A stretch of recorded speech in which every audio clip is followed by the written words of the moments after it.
네, 그리스도의 마음을 품으라. 오늘 제목입니다.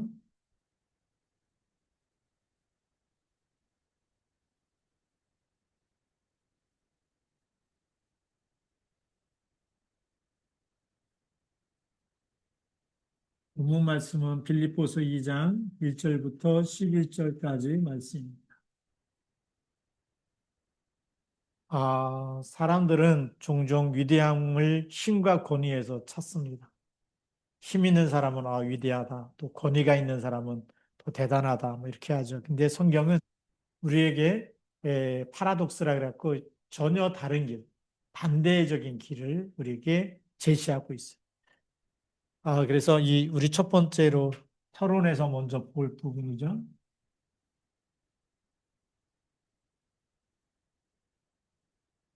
하나님의 방법은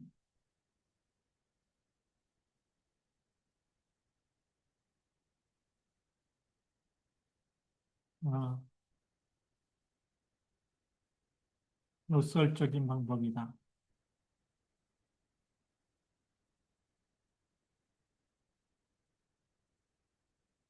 역설적이란 방법이란 얘기가 창세기 37장 1절부터 11절에 하나님이 요셉에게 뭘 주셨어요? 세계복음화의 꿈과 언약을 주셨습니다. 이 요셉에게 준 꿈은 가정복음화를 비롯한 세계복음화죠.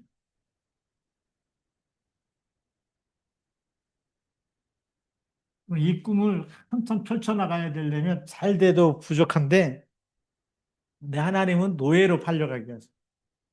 형들의 미움, 이 꿈 얘기했다가 형들의 미움을 받게 하고, 그래서 요셉의 이 과정을 보면, 이것 때문에 꿈 얘기해갖고 노예로, 그 다음에 감옥으로. 이게 하나님의 방법이 노예를 통해서 애굽의 경제 인턴십이 되게 하는, 경제를 배우게 하고 감옥에 가서 장관들을 만나면서 정치 인턴십이 돼야 되겠죠. 이 하나님이 다 준비시킨 다음에 그 다음에 하나님의 때가 되니까 총리로.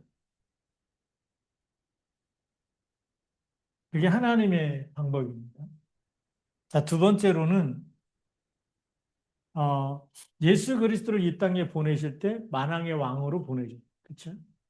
예수가 그리스도라고 하는. 그래서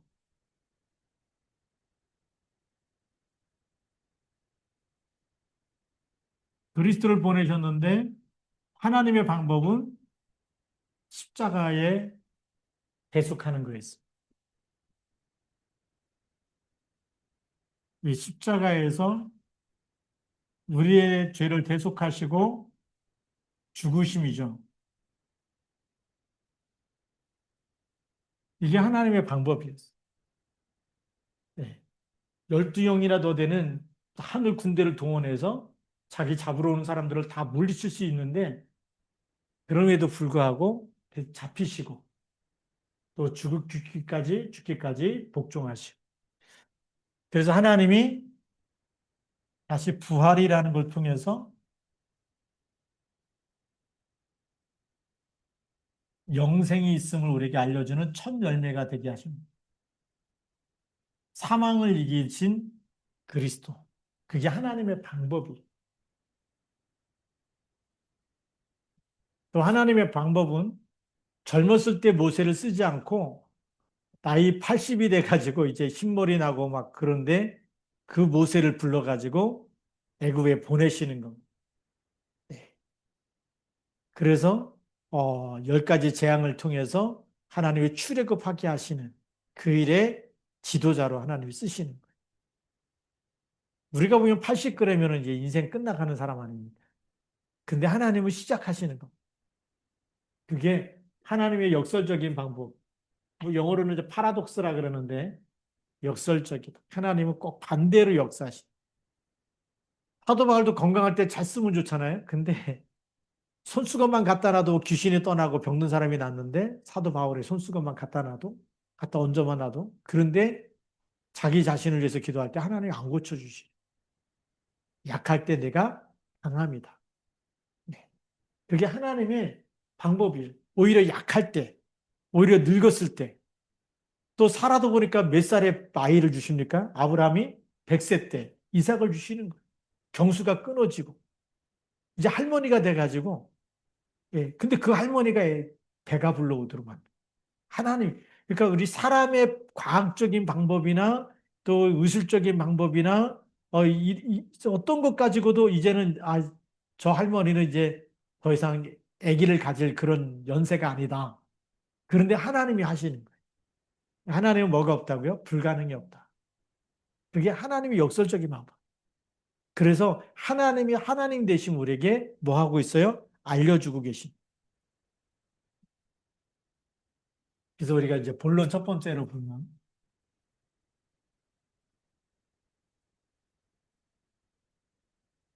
우리가 이런 역설적인 방법을 알아야 하나님께서 하시는 일이 보여지는 겁니다. 그래서 오늘 2장 1절에 보면 그리스도 안에서 무슨 권면이나 사람 무슨 위로나 성령의 무슨 교제나 긍휼이나 자비가 있거든 그랬죠. 그리스도 안에서.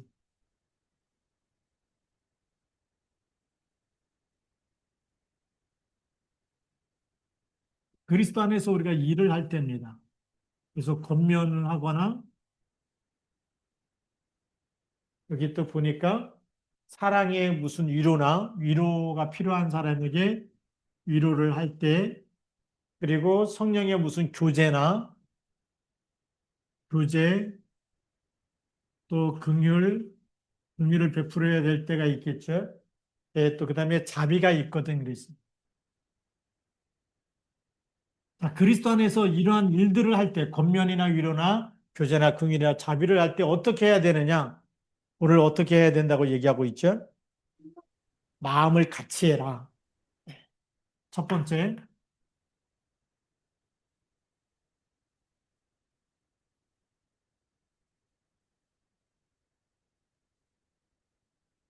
마음을 같이 하려면 내 주장이 있어야 돼요? 없어야 돼요? 없어야 돼요. 서로가 자기를 주장하면 절대 하나가 될 수가 없는 거예요. 그러니까 배려한다는 거, 다른 사람의 의견을 수용하고 하나님이 기뻐하는 쪽에 같이 마음을 합할 수 있어야 돼요. 그거는 성령 충만 아니면 그리스도로 충만해지지 않으면 하나 될 수가 없는 거예요. 우리가 이 마음을 같이 한다는 얘기는 여기 내가 주인 되어 있으면 절대 하나 될 수가 없습니다. 왜요? 말하는 사람, 또 다른 사람도 그 사람이 주인 되어지고 주인 되어지면 10명이면 10가지 생각이 충돌할 수밖에 없어요. 10가지 의견이 충돌할 수밖에 없어요. 그래서 하나도 일을 할 수가 없는 거예요. 그래서 우리 속담에 무슨 속담이 있냐면 사공이 많으면 배가 어디로 간다고요? 배가 바다로 가야 되는데 산으로 간다는 거예요. 네. 사공이 많다는 얘기는 뭐죠? 전부 다 자기 주장하고 있다는 거예요. 그럼 배를 띄워야 될 텐데 배가 바다를 띄울 수가 없다라는 거죠. 왜? 전부 다 자기 주장대로 주장해버린. 그럼 교회가 안 되는 거죠. 그래서 나를 주장하는 것이 아니라 마음을 같이 하려면 전부 다 누가 주인 되어야 되죠? 그리스도가 주인 되어야 됩니다. 그래서 그리스도가 주인 되어지면 그리스도 안에서 그리스도가 주인이기 때문에 주인 된 사람들끼리 하나가 되는 거예요. 마음을 같이 한다. 너무 중요한 말씀이죠. 그러면서 같은 사랑을 가지고 그랬습니다. 이제는 같은 사랑, 똑같은 사랑을 가지라는데 이 똑같은 사랑은 이게 아가페 사랑을 얘기하는 아가페 사랑이라는 것은 하나님이 그리스도를 우리에게 주신 사랑을 얘기해요. 그리스도를 주셨을 때 우리한테 대가를 바랬을까요? 조건을 바랬을까요? 네가 착하게 살면 예, 어떤 조건이 없어요. 만약에 네가 이렇게 하면 그게 조건이거든요. 근데 우리가 아직 죄인 되었을 때 그게 같은 사람이에요. 죄인 된 사람도 저 사람도 누가 필요해요? 하나님의 사랑이 필요하고 은혜가 필요하고 그리스도가 필요하다. 그래서 우리가 그리스도의 사랑은 아가페 사랑은 조건이 없다. 그 다음에 이유가 없어요. 뭐뭐 때문에 이유가 없어요. 세상의 사랑은 조건식 사랑이 있고 어떤 사람은 네가 착하기 때문에 이쁘기 때문에 뭐 돈 잘 벌기 때문에 그래서 결혼하는 사람도 많이 있죠. 요즘에 제가 그 가끔 이 유튜브 보다가 중국에서 이렇게 결혼식 날 결혼식장에서 헤어지는 사람들 보게 돼. 왜 결혼식장에서 신랑이 도망가고 결혼 안 한다 그러느냐? 차일이라는 문화가 이 관습이 있다는 거예요.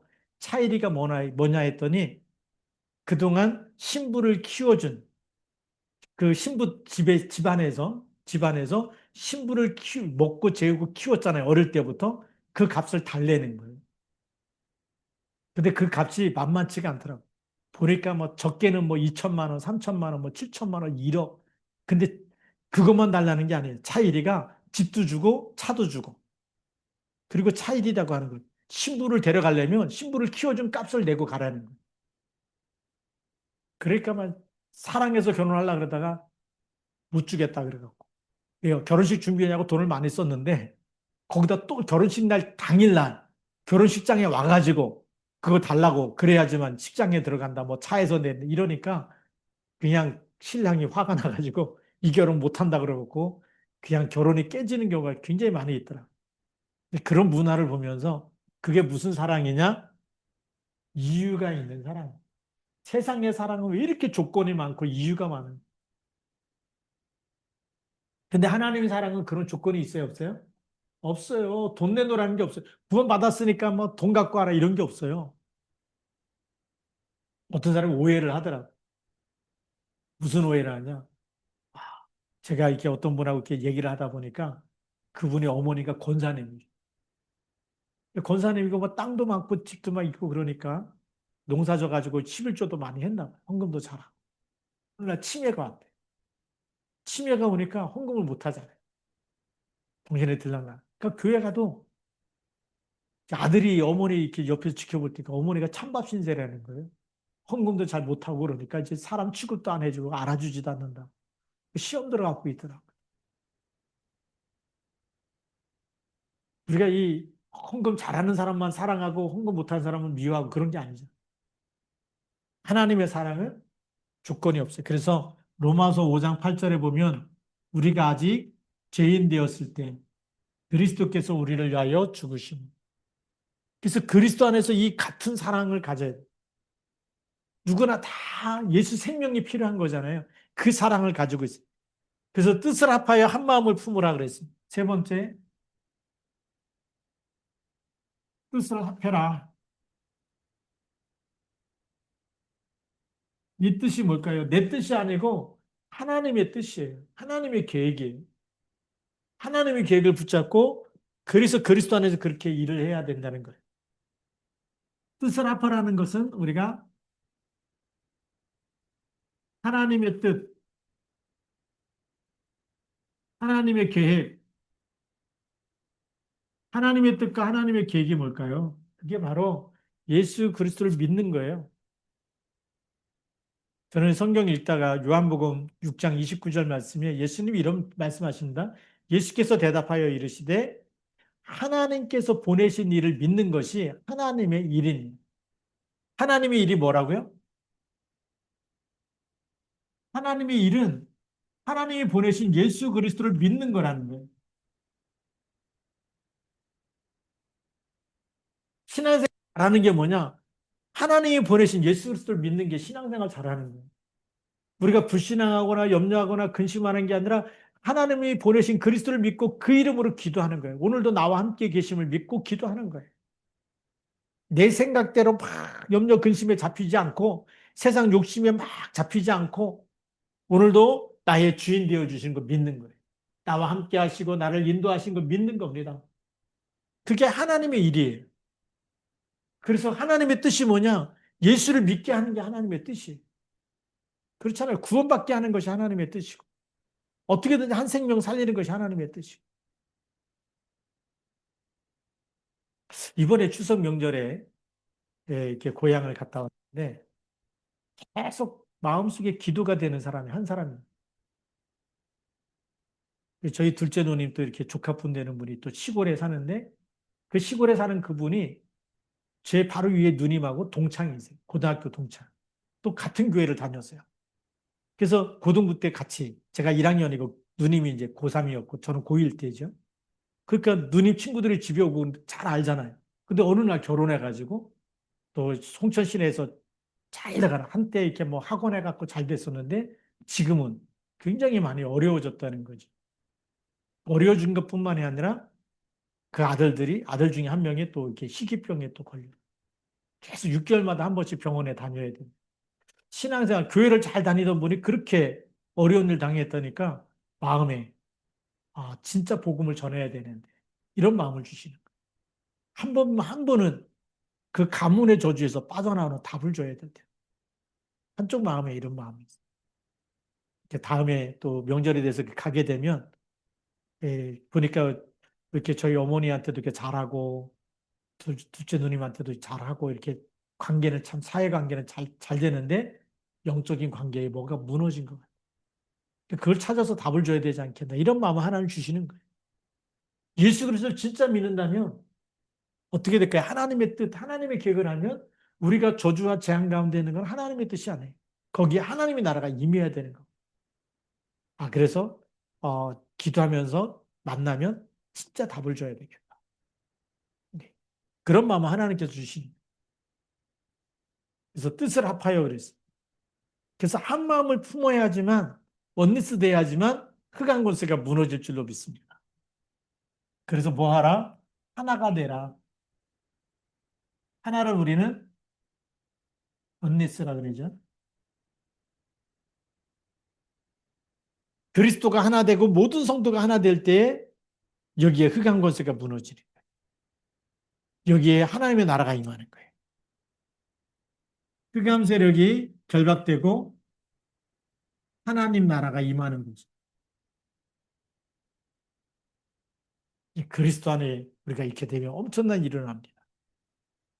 자, 그래서 우리가 두 번째 이 제목은 그리스도의 마음을 품으면 사람이 교만해질까요? 겸손해질까요? 겸손해지는 거죠.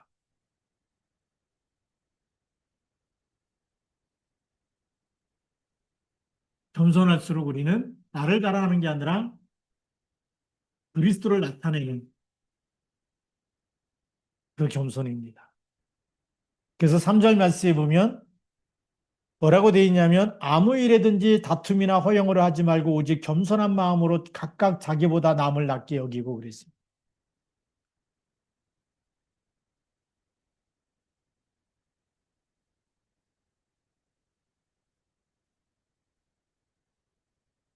겸손한 마음으로. 우리가 더 쉽게 다른 말로 하면 겸손한 분이 누구냐면 그리스도입니다. 나를 위해서 나를 섬겼잖아요. 그렇죠? 내가 뭔데 아무것도 아닌 나를 하나님이 그리스도를 보내서 나를 자녀 삼으셨죠. 그게 하나님의 겸손이 그리스도의 겸손이. 아, 대단하고 위대한 사람 세상에 많은데 그렇죠? 그런 사람 구원해도 되는데 죄 많은 나를 위해서 대신 죽었다. 하나님이 그리스도를 굉장히 낮아지게 하신 겁니다. 별 볼 일 없는 나를 찾아오셔서 내가 예수님을 영접할 수 있도록 그렇게 나에게 복음을 주셨다는 것. 그게 그리스도의 겸손이죠. 그래서 별 볼 일 없는, 우리가 볼 때 별 볼 일 없는 사람처럼 보이지만 우리가 그리스도의 눈으로 보면 한 영혼이 너무나 귀한 겁니다. 그래서 그리스도께서 나를 섬기고 나를 위해서 죽으시고 나를 건지시고 나를 자녀 삼으신 그 그리스도의 마음을 가지고 그렇게 우리가 하라는 거예요. 그래서 아무 일인지 다툼이나 허영으로 하지 말고 이 마음을 품으라. 이 반대는 뭐냐? 허영과 다툼이. 허영심, 그 다음에 다툼. 허영심과 다툼이 들어갔다는 거는 우리도 모르게 뭐가 들어갔을 거예요? 교만이 들어간 겁니다. 교만한 생각과 교만한 마음이 들어갔는데 사실 이거는 누구가 주는 거냐? 사단의 욕심이죠. 사단이 심은 겁니다. 사단이 지극히 높은 곳에 올라가서 북극성에 올라가서 지극히 높은 자와 비길이라 그게 사단이 얼마나 하나님처럼 되려고 했겠어요. 그래서 이 땅으로 떨어지니까 아담과 하와에게 뭐라고 얘기합니까? 선악과를 따먹는 날에는 눈이 밝아서 누구처럼 된다? 하나님처럼 된다. 그게 교만이에요. 그게 허영이고 다툼이에요. 그 허영심, 생명도 없는데 괜히 그냥 막 하나님처럼 된다는 거에 그냥 막 흥분해 버린 거예요. 그게 사단이 주는 생각이거든. 그래서 우리가 겸손한 마음은 그리스도의 마음이고 그리스도께서 나를 위해서 정말 섬기고 나를 위해서 죽으시고 대속하시고 사랑하시고 그래서 죽기까지 복종하셔서 나를 믿을 때 자녀 삼으신 그것이 그리스도의 겸손입니다. 반대로 사단은 교만한 마음을 줘서 누가 나 안 알아준다고. 이 교회 갔더니 누가 나를 안 알아줘. 막 기분 나쁘다. 사람이 왔는데 안 알아줘. 예. 그 교만하면요. 나라는 걸 자꾸 드러내고 싶어. 이 자존감, 자존심 막 이런 게 막 올라온다고. 그러니까 다른 사람을 나보다 깔보는 거예요. 이 허영심과 다툼과 이 교만이 들어가면 내가 최고가 돼버리면 다른 사람을 다 이 낮게 보고 그리고 하인처럼 이 뭐 죄수처럼 노예처럼 막 그 취급하듯이 말도 막 하고. 예. 그래서 이게 말을 보면요. 겸손하고 이런 사람은 말이 참 곱습니다. 근데 교만할수록 내가 대단하다 이런 착각 속에 있는 사람일수록 말을 함부로 하고 사람을 존중하는 말을 쓰지 않아. 그냥 반말 찍찍하고 막 화나는 화나는 대로 막 소리 지르고 막 그런. 여기 있으면 이 그리스도께서 나를 이렇게 섬겼기 때문에 다른 사람을 나보다 낮게 여긴, 귀하게 여기는, 낮게 여긴다는 것은 귀하게 여기는 거죠. 그래서 우리가 이 사람을 대할 때 나보다 낮게 여긴다. 그게 복음의 사랑입니다. 복음의 사람은 나보다 더, 그 사람이 나보다 더 귀하다.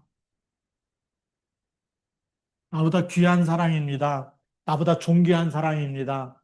그렇게 사람을 그렇게 여기는 것이 바로 그리스도의 마음.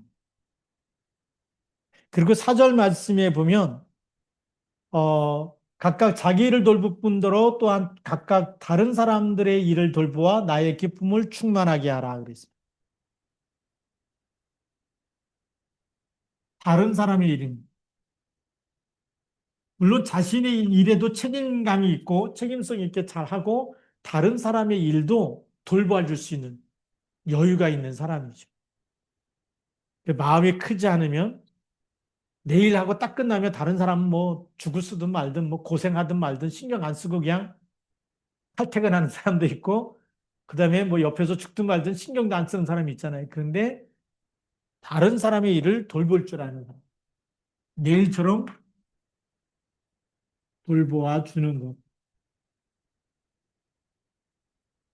그게 빌립보 교회에 쓴 편지였어요.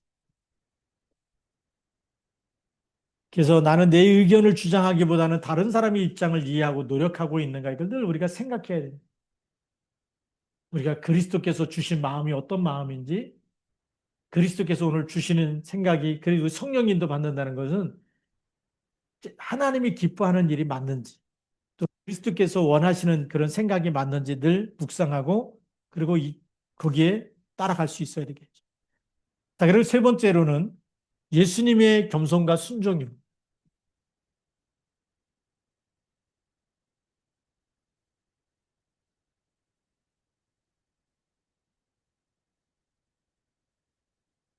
예수님의 겸손과 순종.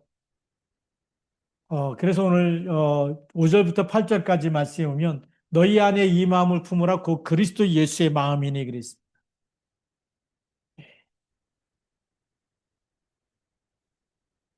그리스도 예수의 마음.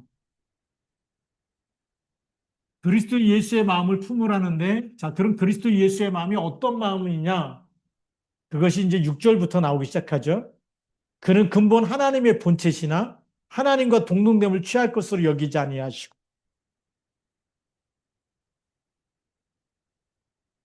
하나님과 본체라는 거예요. 그 영이 하나님이시라는 거죠. 자, 그러면서 오늘 말씀해 보니까 뭐라고 되어 있냐? 7절에 오히려 자기를 비워 종의 형체를 가지사 사람들과 같이 되셨고 본체였는데 얼만큼 겸손해졌냐? 종의 형체를 가져서 사람들과 같이 되셨고 왜 사람의 몸을 입고 오셨느냐? 우리 죄를 대속하기 위해서 우리를 사랑해서 어떻게든지 하나님의 형상대로 창조된 인간이 다시 하나님 형상이 회복되어지고 하나님의 자녀가 되어지고 죄와 사망의 법에서 빠져나오고 멸망하지 않고 영생을 얻도록 하기 위해서 누군가가 오셔야 돼. 그래서 하나님이 직접 육신을 입고 이 땅에 낮아지셔서 겸손하게 낮아지셔서 사람의 몸을 입고 오신 하나님이 누구냐? 바로 예수 그리스도라는 거예요. 그걸 얘기하고 있어요. 그러면서 죽기까지 예, 자기를 낮추시고 죽기까지 복종하셨으니 그 십자가에 죽으심이라. 여기에 죽기까지 십자가에 죽으심. 그게 순종이에요. 하나님의 뜻이라면 나의 원대로 마옵시고 아버지의 원대로 마옵소서.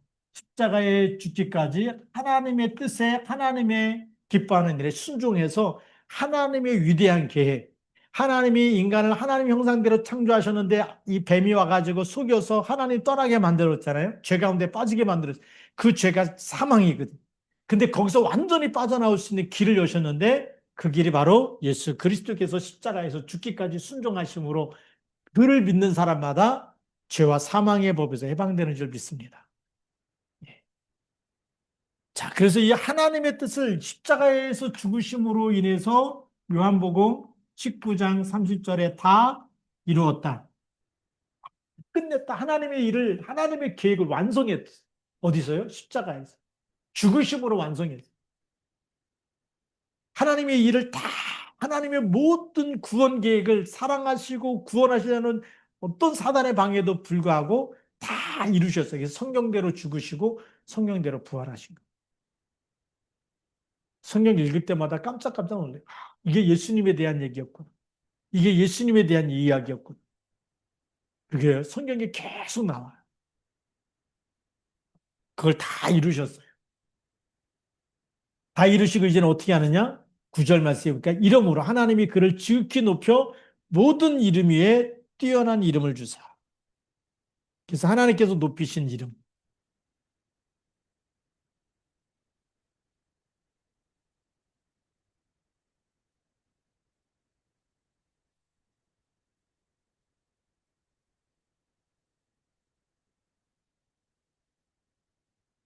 하나님께서 높이신 그리스도입니다. 하나님께서 높이신 그리스도를 보니까 이 지극히 높여서 모든 이름 위에 뛰어난 이름.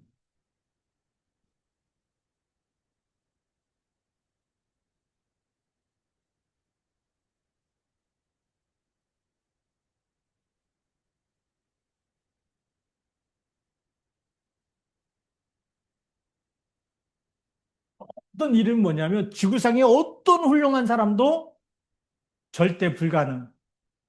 절대 불가능이 뭘까요? 사망에서 생명으로 건져낼 수가 없어요. 석가모니가 훌륭해도 그 이름 믿어가지고 사망에서 생명으로 빠져나올 수가 없어요. 마귀 자녀가 하나님 자녀 되는 법이 없어요.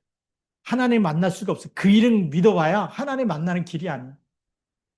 그 예레미야 제가 오늘 이제 그 성경 이렇게 통독하는 가운데 예레미야서를 읽고 있는데 묵상하다 보니까 예레미야 때 다 얘기하는 거예요. 왜 이 백성이 노예로 뒤 포로로 끌려가게 되는지, 뭐 때문에 가게 되는지, 그리고 하나님께서 다시 돌아올 것까지도 얘기하시거든요. 포로에서 귀환될 것까지 쭉 보면서 우상 숭배 때문에, 하나님을 찾지 않기 때문에, 하나님의 말씀에 순종하지 않고 그냥 우상 숭배한 데 가서 막 때로는 자녀를 불살라 갖고 막 이 우상에게 막 이렇게 막 번지 막 불태워 자녀를 불태워서 제물로 드리고 막 이랬거든요.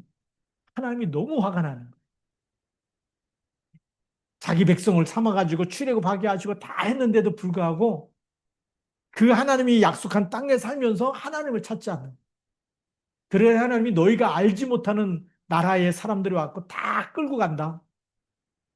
포로로 끌고 간다 얘기하는 거예요. 하나님 얼마나 하나님 마음이 아프요. 그래서 또 하나님께서 때가 되면 다 또 돌려보낼 거다. 호루에서 귀환할 것까지 말씀하시는데 어떤 이름 가지고도 구원받을 수 없잖아요. 지구상에는. 그런데 그리스도 이름이 모든 이름에 뛰어난 이름. 오직 예수 이름 하나밖에 없어요. 아무리 이수진 장군이 뛰어나도 안 되고 세종대왕이 뛰어나도 그 이름으로 구원받는 거 아니에요. 우리에게 주신 이름은 그리스도 이름, 예수 그리스도 이름 한 분밖에 없는 줄 믿습니다. 오늘도 이거 이 모든 이름에 뛰어난 이름을 가지고 있다 여러분들이. 이게 영생을 얻게 하는 이름을 갖고 있는 거예요. 이 우리가 천국 가는 그 이름을 갖고 있는 거예요. 바로 천국 티켓을 가진 거하고 똑같은 거예요. 비행기를 타려면 반드시 티켓이 있어야 되잖아요. 비행기 표가 있어야 되는데 아무 비행기나 다 태워주지 않잖아요. 꼭 목적지 가는 비행기 표를 얻어야 그쪽에 갈 수가 있는. 그 어느 도시 간다고 다 비행기 표에 써 있어요. 예. 제가 이제 미국 가고 한번 당황한 적이 한 번 딱 있어요. 영어를 못하는 건 아닌데 그냥 가면은 이제 그냥 찾아가고 뭐 이렇게 목적지 가고 굶어 죽지 않을 만큼만 영어해요. 보금자라는 전문적인 용어는 잘 모르지만 그 공항에 딱 갔는데 왜 당황했느냐? 달라스가 거예요. 근데 저한테 막 뭐라 그러는 거예요. 보통 기본적인 상식의 사람은 달라스 그러면 달라스 시티를 얘기하거든요. 근데 달라스 줄을 가냐고 물어보는 거예요. 비행기가 달라스 줄을 가는 비행기가 어디 있어요? 공항으로 딱 도착하려면 달라스시에 있는 달라스 공항에 도착하는 거예요. 근데 계속 일로 가라 그랬다. 그쪽 가면 또 이쪽 아니라고 이쪽 가라. 네 번을 왔다 갔다 했는지 몰라. 그래서 비행기 놓치겠더라고. 계속 기도했는데 하나님 어떻게 하면 돼? 이쪽 가면 여기 아니라 그러고 이쪽 가면 여기 아니라 그러고 분명히 비행기 티켓 보여줘도 그 사람들은 막 또 저한테 막 주가 아니야 뭐 달라스 시티라고 얘기했거든요. 근데 하나님이 한 사람을 만나게 하셔가지고 오라고 그래갖고 이제 그게 티켓팅하고 이제 거기 가게 된 거예요. 그 당시에 이제 그 최명신 목사님이 이제 계셨던 곳인데 그곳에 캠프하러 갈 때 이제 그런 일이 있어갖고 마음에 굉장히 당황한 적이 딱 한 번 있었어요. 네. 지금까지 공항에서 그렇게 당황한 적이 한 번도 없었는데 막 여기 가라 저기 가라 그럼 얼마나 이 불안합니까? 근데 기도가 다 되더라고요. 마찬가지입니다. 죽을 때가 다 돼가는데 내가 지옥 가는지 천국 가는지 모른다. 얼마나 불안하겠습니까? 그렇죠? 오늘은 늘 저한테 이렇게 막 창세기 다 읽어놓고도 뭔 말인지 모르겠다고 그분한테 제가 미리 답을 썼어요. 무슨 답을 줬느냐?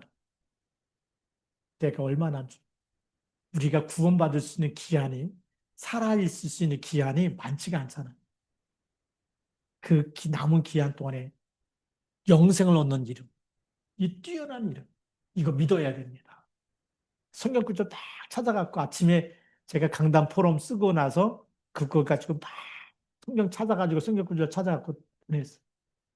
아직까지 답장이 없는데 충격을 받으셨는지 아니 그런지 모르지만 왜냐하면 그래도 소통하고 있을 때 답을 줘야 되잖아요.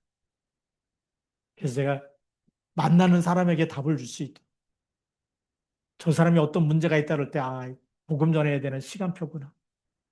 기도하다가 답을 줄 수 있도록. 그다음에 이제 제 사촌 중에 지난 강단 말씀 얘기했지만 이모님이 늘 자랑했던 그 서울대 나온 아들 네. 그 사이가 그 전에 제가 신학생 때 그런 일이 있었거든요. 사이가 암에 걸렸는데 그러니까 막 그 이모님이 이제 그 친정 딸의 남편이니까 저희 이제 이모님 큰 이모님이 되시는데 기도원에 갔는데 전체가 가족 전체가 교회를 다녀야 등록을 해야 안수기도를 해주겠다. 그랬나 봐요.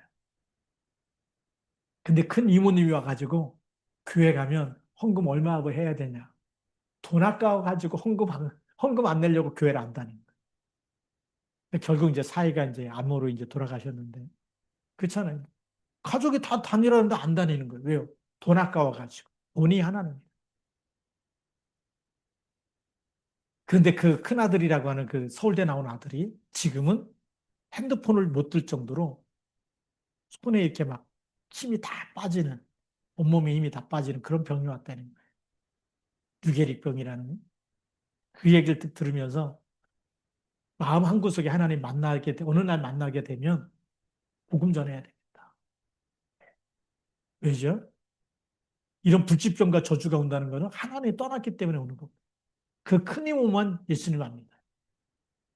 저희 외갓집이 다 외할아버지도 믿으시고 소천하셨고 외할머니도 믿고 소천하셨고 다 그렇게 믿는 이모 이제 큰 이모 또 작은 이모 이제 다 아는데 그 큰 이모만 안 믿는 거예요. 근데 그 큰 이모의 가족 자녀들이 다 안 믿어요.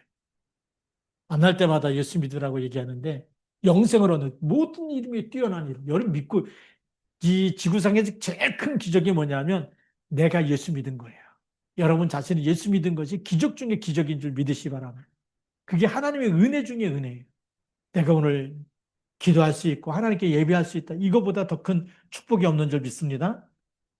그래서 이 뛰어난 이름이 어떤 이름이냐? 하늘에 있는 자들, 땅에 있는 자들, 땅 아래에 있는 자들. 모든 이름을 예수 이름에 무릎 꿇게 만든 만왕의 왕 대신 이름인 줄 믿습니다. 어떤 이름이 예수 그리스도를 주라고 신뢰해야 되는 거예요. 무릎 꿇지 않고 버티고 있으면 어떻게 될까요? 다 쓰러지게 돼 있어요. 예. 그리스도는 만왕의 왕이십니다. 우리를 구원하신 구세주인 줄 믿습니다. 그래서 10절 말씀에 보면 하늘에 있는 자들과 땅에 있는 자들과 땅 아래에 있는 자들로 모든 무릎을 예수의 이름에 꿇게 하시고 11절에 모든 입으로 예수 그리스도를 주라 시인하여 하나님 아버지께 영광을 돌리게 하셨다. 예수님이 나의 주인이십니다. 내 생명의 주인이시고 우리에게 생명을 다시 주신 분이세요. 영생을 주신 분. 그래서 하나님 영상이 회복되게 하시고 자녀 삼으시는 분. 그리스도가 아니면 마귀의 자녀로 살다가 지옥 갈 수밖에 없고. 그러니 우리가 이 놀라운 이름 우리가 붙잡고 누려야 될 줄로 믿습니다. 그래서 우리가 그리스도의 마음을 품는 거 너무 중요한 마음. 그래서 우리가 단순히 겸손해야지 이런 자세를 갖추는 것보다 더 중요한 것이 그 날마다 내 삶의 주인으로 모시고 고백하고 그리고 그 이름으로 우리는 모든 불신앙과 싸우고 그리고 그 이름으로 이 땅에 저주 재앙을 만난 사람에게 답을 주는 영생을 주는 이름, 모든 이름에 뛰어난 이름, 생명을 주시는 이름이에요. 그러니 문제 있는 사람 볼 때마다 누구 이름으로요? 그리스도 이름을 답을 줘야 되겠다. 여러분에게 있는 질병도요. 그리스도 이름으로 기도하시기 바랍니다. 떠나가도록. 예요. 하늘과 땅과 땅 안에 모든 이름이 예수 이름에 무릎 꿇는 이름, 만왕의 왕 대신이 그 이름으로 기도할 때 하나님의 나라가 임하고 흑암 권세가 떠나가고 저주 재앙이 떠나갈 줄로 믿습니다. 이 이름 가지고 여러분들의 가난도 결박해서 빛의 경제가 회복되어지고 하나님 이 땅에 사는 동안에 세계 복음화할 수 있도록 우리의 믿음도 오직 그리스도로 그래서 사단이 내 생각과 마음에 교만을 심지 않도록 날마다 겸손한 마음으로 하나가 될수 만나면 만날수록 저분이 참 겸손한 사람이구나. 그리스도의 마음을 가진 사람이구나. 그리스도의 사랑이 넘치는 분이구나. 그렇게 보일 만큼 우리가 그리스도로 충만해야 될 줄로 믿습니다. 기도하시겠습니다. 살아계신 하나님 아버지 감사합니다. 오늘도 빌립보 교회에 가장 중요한 메시지를 주셨는데 이 말씀이 우리 시와주와 함께 모든 성도들에게 넘치는 성취되는 메시지가 되게 하여 주시고 말씀이 되게 하여 주시고 이 말씀이 우리에게 응답이 되게 하여 주옵소서. 이 시간에 또 함께 기도할 터인데 성령의 충만함으로 역사하여 주옵소서. 우리의 기도가 하늘 보좌에 상달되어지며 하나님 우리의 기도에 하나님께서 역사하여 주셔서 이 땅의 모든 흑암 저주 재앙이 무너지고 기도하는 시간에 하나님 나라가 임하고 기도하는 시간에 세계복음화의 문이 열리게 하여 주옵시고 북한에는 악한 영들이 이 김정은 이 정권 속의 역사는 모든 흑암 권세 그리스도 이름으로 결박되어 떠나가게 하시고 하나님 저 북한 땅에도 복음의 정말 이 빛이 비치게 하여 주셔서 신앙의 자유 예배드리는 자유가 회복되도록 축복하여 주옵소서. 하나님 또 이 기도하는 시간에 우리 병든 분들이 그리스도 이름으로 기도할 때마다 하나님 치유되어지고 회복되어지고 깨끗게 되는 역사가 그리스도 이름으로 일어나도록 축복하여 주옵소서. 예수 그리스도의 이름으로 감사하며 기도드립니다. 아멘.